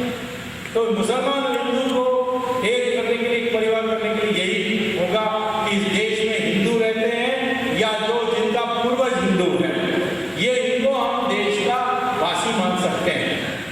इटली से आएगा तो हम नहीं मान सकते, ये तो स्पष्ट है। कोई बन जाए नागरिक तो टेक्निकली बन सकता है, पर तो इस देश का जो मूलवासी है, जब उसका जो डीएनए हमारे जैसे, और उसमें हिंदू, मुस्लिम, क्रिश्चियन, ब्राह्मण, शेड्यूल कास्ट सब एक है। तो ये एक ये जो विभिन्नता आई है, उसमें कई भ्रष्टाचार पैदा हो गए। आज ये पैसे के आधार पर सब समझते हैं कि हम समाज में एकता पैदा कर सकते हैं। समाज में प्रतिष्ठा हमारे संस्कृति में कहीं भी नहीं है। समाज में प्रतिष्ठा जिनके पास धन नहीं है उनका धन बनाने में कोई आपत्ति नहीं, परंतु दान देने से ही समाज में प्रतिष्ठा है। ब्राह्मण का प्रतिष्ठा क्यों थी? क्योंकि वो ज्ञानी थे। महात्मा गांधी की प्रतिष्ठा क्यों थी? क्योंकि वो त्याग कर दिया था पूरा। मुझे अमेरिकन स्टूडेंट से पूछा जब मैं पीएचडी करने के लिए गया, ये महात्मा गांधी तुम्हारा नेता कैसा बन गया? मैंने कहा क्यों, वो तो ठीक से कपड़ा भी नहीं पहनता है। मैंने कहा तुम्हारे देश में, देखा हमारे देश में तो सूट बूट और चमका हुआ जूता, तभी नेता मानेंगे। महात्मा गांधी आएगा तो हम उसको जेल में बंद कर देंगे फॉर इंडिसेंट एक्सपोजर, इस आधार पर बंद कर देंगे। फिर मैंने सोचा हाँ ये बात तो सही है। फिर मैंने कहा आपका धार्मिक गुरु से वो भी देखो, को diamond necklace, Ruby necklace, sapphire necklace, silk gown, बड़ी सजकर आते हैं वो, और हमारा सबसे बड़ा धर्म गुरु एक भगवा कपड़ा पहन करके उठता है। तो इस देश में वो त्याग जो है उसकी पूजा होती थी, और इसीलिए पैसे के लिए लालच नहीं होती थी। पैसे कमाने में बुरा नहीं, पर ये जो लालच आ गई है ये ग्लोबलाइजेशन से, इसीलिए आज हमारे देश में भ्रष्टाचार बढ़ते जा रहे हैं। जितना पैसा बढ़ाओ उतना अच्छा है। हमारे विद्यार्थी भी जाते हैं कॉम्पिटिटिव एग्जाम करके IIM में। मैंने उनको लेक्चर देते समय बाद में पूछा क्यों आए आप यहाँ इतनी मेहनत करके, कंपटीशन करके? उन्होंने कहा इसलिए क्योंकि यहाँ से हमें MBA डिग्री मिल जाएगी तो हमें 1 लाख पर महीने की नौकरी मिल जाएगी। मैंने कहा बस इसीलिए तुम्हें मार्केटिंग थियरी में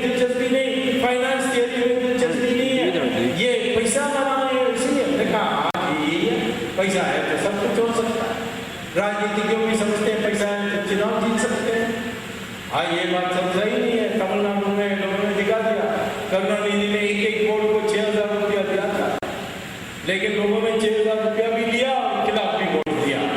यही आपको आगे करना है। कोई भी पैसा देना तो ले लो, बट वोट खिलाफ दो। जो ज्यादा खर्च करेगा उसका खिलाफ वोट दो।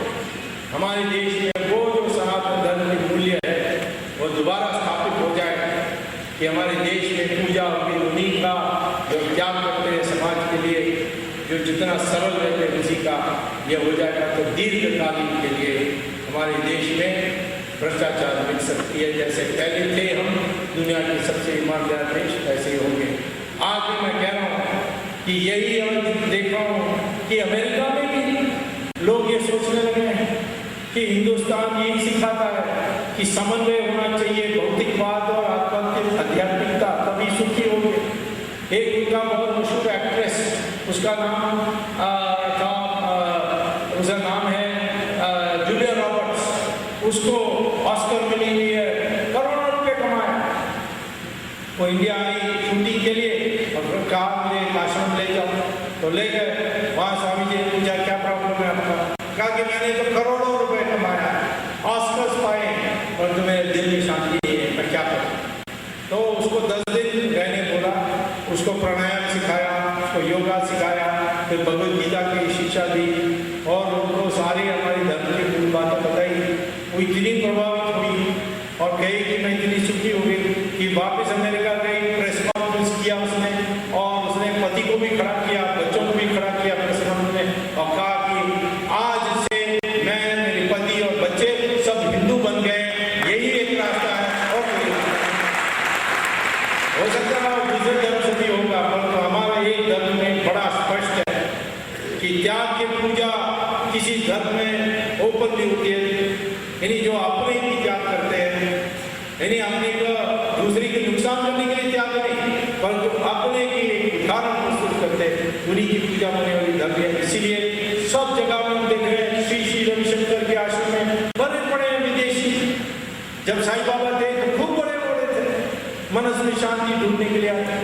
आज सारे साधु सन्यासियों के इसमें स्वामियों का जो आश्रम है उसमें विदेशी तो भरे पड़े। विदेशों में भी आज अमेरिका में बड़े बड़े आश्रम खुल गए हमारे लोग तो इतने पागल हो गए कि उनको पता नहीं है कौन असली है कौन नकली है। मेरा नाम लेते हैं सुब्रमण्यम स्वामी, ये भी होगा साधु। अब मुझे टेलीफोन आती है कि आप मुझे गीता का हम 25 लोग इकट्ठे हो रहे हैं, हम सब आपको 5,000 रुपए $5,000 देंगे, आप आकर हमें बताइए भगवद गीता का संदेश क्या। तो वहां चल रही है, तो धीरे धीरे मुझे लगता है बहुत असर, क्योंकि वहां लोग दुखी है। मैं भी कहता हूँ कि भौतिकवाद, सिर्फ भौतिकवाद तरफ चलेंगे, जितना पैसा कमाएंगे उतना हमें समाज में प्रतिष्ठा मिलेगी, जितना खर्च करके दुनिया को नीचा दिखा सकते हैं उतना अपनी गर्व है।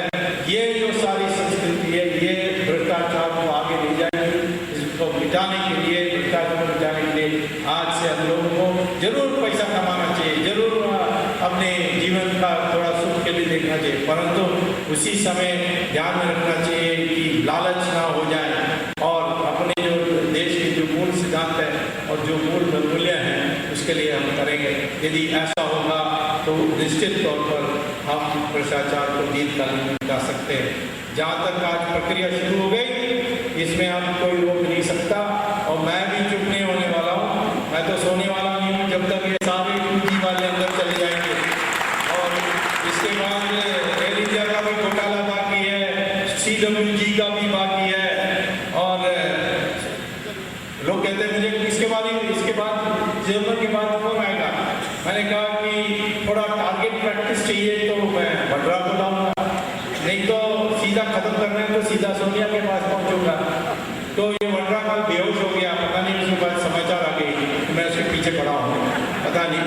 लेकिन ये सारे लोग ज़्यादा नहीं हैं और एक बार इन सबको सजा जाएगी तो आगे किसी को हिम्मत नहीं होगी करने के लिए। हमें इस देश को, इस इकोनॉमी को मुक्त कराने के लिए, हमारे चरित्र को शक्तिशाली बनाने के लिए और अपनी देश की स्वाभिमान को बढ़ाने के लिए भ्रष्टाचार मिटाना एकमात्र हमारी लक्ष्य होनी चाहिए। और ये कभी निराश मत हुई है कि यहाँ कुछ नहीं हो सकता, इस देश में कोई मंत्री नहीं पकड़ा जा सकता, ये सब मुझे लोग पहले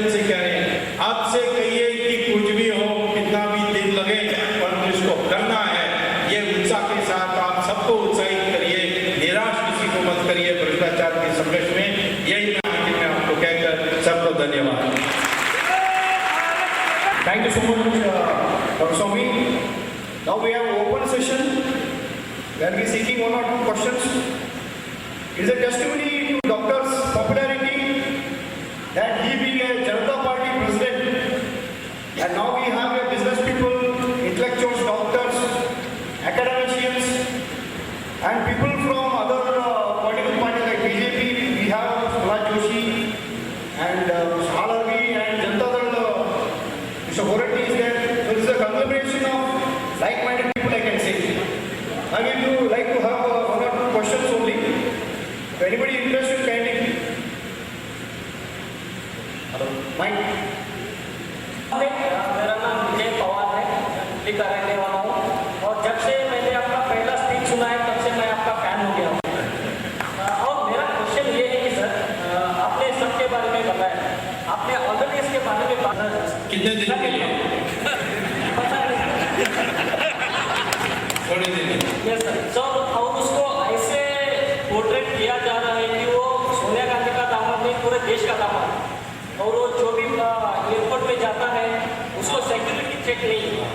apart from being son in law of Sonia Gandhi, is just like common citizen like all of us. So इसके लिए डिस्क्रिमिनेशन क्यों है सर? आप उसके बारे में कुछ क्यों नहीं करते? मुझे डाइवर्ट हो जाऊंगा। ये सारे इसको जेल में अंदर ये सब ऑटोमेटिकली चली जाएगी। बड़े चीज़ को करो, ये सब छोटी चीज़ें होते जाएंगी। ये तो एक कलम की बात है। सरकार बदल दो, सरकार बदल दें, इसके लिए कोर्ट में जाएं, लड़े, और उसके लिए लोग कहेंगे कि अब स्वामी बड़े बड़े चीज़ को छोड़ के छोटी चीज़ पे आ गया है। तो बुरी बात तो है, मैं मानता हूँ। और वो भी वो क्या कोई किस तरीके के चरित्र है उसका सब जानते हैं। और हो सकता है कि उसका डिवोर्स तो लगभग तय हो गया है। छोटी बातों में लड़ाई हो रही है हिस्सा बांटने में, तो उसके बाद हो सकता है सोनिया गांधी खुद कहेगी इसका खत्म कर दो। मैं तो समझता हूँ कि ये विषय जो इसके लिए मेरा समय का सीमा होने के कारण मैं नहीं ले सकता, कोई करे कर सकते हैं, परंतु इसके लिए बड़ी होशियारी से करनी चाहिए। नहीं तो पहले तो आपको RTI एप्लीकेशन लगानी चाहिए कि किस आधार पर किया, तो कुछ आधार तो पता लगे सरकार, तो उसको कैसे चैलेंज करें, ऐसा नहीं। सर मेरा सभी भारतवासियों की तरफ से एक ही निवेदन है कि किसी को मत छोड़िए सर, सबको ध्यान में डालिए सर। तो आप मैंने कहा ना, आप मुझे CBI के डायरेक्टर बना दीजिए, मैं कर दूंगा एक रात में। Good evening, sir. Kudankulam NGO foreign funding Kudankulam capacity का 2 रिएक्टर बनने का फैसला हुआ था। उसका रिएक्टर्स रशिया से आने वाला और उसका लगभग सारे काम पूरा होने के बाद नवंबर 19 को पहला बिजली की उत्पादन शुरू होने वाली थी, जिससे कम से कम पहला रिएक्टर से सारा तमिलनाडु का जो पावर कट है वो समाप्त हो सकती थी और किसान की पूरी आवश्यकता हो सकती थी। इस बीच में बड़े पैमाने पर लोगों को इकट्ठा किया गया और कहा कि ये विस्फोट हो सकती है, जैसे जापान में हुआ, जैसे रशिया में चेरनोबिल हुआ, वैसे ही इसका भी विस्फोट हो सकता है। अब इसका कोई आधार ही नहीं था। जीवन में हम तो बहुत जोखिम लेते हैं, सड़क पार करते समय हम जोखिम नहीं लेते, कभी भी कोई ट्रक पार से आपका कर सकता है। कई छोटे छोटे जोखिम हम जीवन में लेते हैं। क्या इसका जो भी जोखिम उससे बड़ा है? हमने जो अध्ययन किया है उसके अनुसार नहीं था। तो फिर ये लोग आने वाले कौन थे? मैंने देखा वहाँ का दृश्य कि लगभग 200 नन्स और पादरेस वहाँ उपस्थित थे। वो खाना बांट रहे थे, वो रिफ्रेशमेंट्स बांट रहे थे। तो मुझे समझ नहीं आई कि ये क्रिश्चियन पादरेज और नन्स क्यों आ गए, और कई जर्मन और फ्रेंच, ये सारे लोग वहाँ बैठे हैं, तो इनका क्या दिलचस्पी? तो देखा कि इसमें कई ऐसे NGOs हैं जिनको पैसा विदेश से मिलती है। क्यों ये कर रहे हैं? क्योंकि रशिया का जो रिएक्टर वो सबसे सस्ता है और सबसे आधुनिक है, और कुडनकुलम में चल जाएगा तो फिर देश भर में एक प्रेशर होगी कि रशिया के और रिएक्टर्स लगाएं, क्योंकि फ्रांस का बहुत महंगा है, अमेरिका का भी बहुत महंगा है। तो ये कहीं ना कहीं विदेशी इंटरेस्ट है कि हमारे देश में हम बड़े आसानी से रिएक्टर्स ना रखें, और जो कंडीशंस रशिया लगा रही है वो बहुत न्यूनतम है, कंडीशंस जो अमेरिका और फ्रांस लगा रही है वो ज़्यादा है। तो हमारे लिए तो सबसे अच्छा है, तो इसीलिए इनको ना आने दें, इसके लिए कुछ करें। इंडिया में कोई न्यूक्लियर डेवलपमेंट ना हो वो भी ठीक है, परंतु रशिया की टेक्नोलॉजी होगी तो हम सब किसी को यूरोप में और अमेरिका में अंदर आने के लिए मुश्किल होगा। इसके पीछे विदेश के पैसे से प्रेरित ये सारी आंदोलन चली।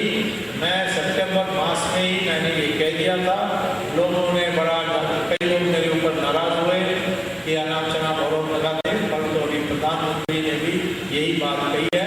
अभी CBI ने केसेस रजिस्टर किए हैं और कोर्ट में ये बात सिद्ध होगी। सर मेरा क्वेश्चन आपसे ये है कि सर अभी रिसेंटली आप देखेंगे तो जो RTI है उनके मर्डर्स हो रहे हैं, like they feel like they are not secure. The same is the way you are doing the things जो मैं क्यों जिंदा हूँ ये कुछ नहीं, आपके लाइफ को भी खतरा होता है। तो like even I want to raise many questions but I feel feared के कल मेरे साथ कुछ हो जाए। तो how to be secure and आप अपना ये जो आंदोलन भी चला सकते हैं and you should feel you are secure. देखो कब मरेगा कब मरेगा ये तो पहले से तय है। कोई और आपको हथियार बन सकता है यमराज का, परंतु वो कर नहीं सकता। कभी कभी ये होता है प्लेन क्रैश हो जाती है तो 2-3 पैसेंजर बच जाते हैं, ये कैसे होगा? तो मैं तो कहता हूँ कि ये सारी चीज़ें तुम्हारे दिमाग में आएगी तो कोई संघर्ष नहीं कर सकता, यही निराश है। तो इसलिए निराश करने की कोई भी बात हो उसको कहना नहीं चाहिए। आप इस बात का चिंता मत करिए, मैं भी कोई कम नहीं हूँ इनसे। मेरे ऊपर कुछ प्रहार करेंगे तो मैं जानता हूँ इसका प्रतिरक्षा मुझे क्या करना है और जवाब कैसा देना है। मेरे भी दोस्त हैं, दोस्तों दुनिया भर में बसे हैं, तो इसीलिए मैं तो इसमें चिंता नहीं करता हूँ। राष्ट्र की सेवा में कई लोग अपना जान देने की तैयार होते हैं। जो सेना में हैं आज उनसे यह सवाल पूछोगे कि मैदान में जाओगे गोली लग जाएगी तो क्या होगा? अब वो तो चार्ज तो लेना ही पड़ेगा। तो इसीलिए मैं कहता हूँ कि उत्साह के साथ रहो, भगवान पर विश्वास करो और आगे बढ़ो। Hello, my name is. After independence, there are many n number of scams happening. Side photographer. Yes. My question here is, whatever the scam is there, the way the voice is raised, after the scam is there, the minister resigns. That is the end of it. No, No, not in this one. Yeah, what I mean to say is, why can't there be a provision that entire assets, entire bank accounts be frozen of that whoever is the minister or anyone until his case is over, so that may be an example set for the country where there will be no corruption in future. Well, first of all, but once the charges have been framed and it is established that the assets, what they are and where they are, they can be under the Money Laundering Act, and that process is on 2G. I'm sure that Raja's assets will be frozen very soon. So will the assets of Maran and then ultimately Chidambaram and so on. So you can be assured that this question is seized out of our mind, and he will certainly work.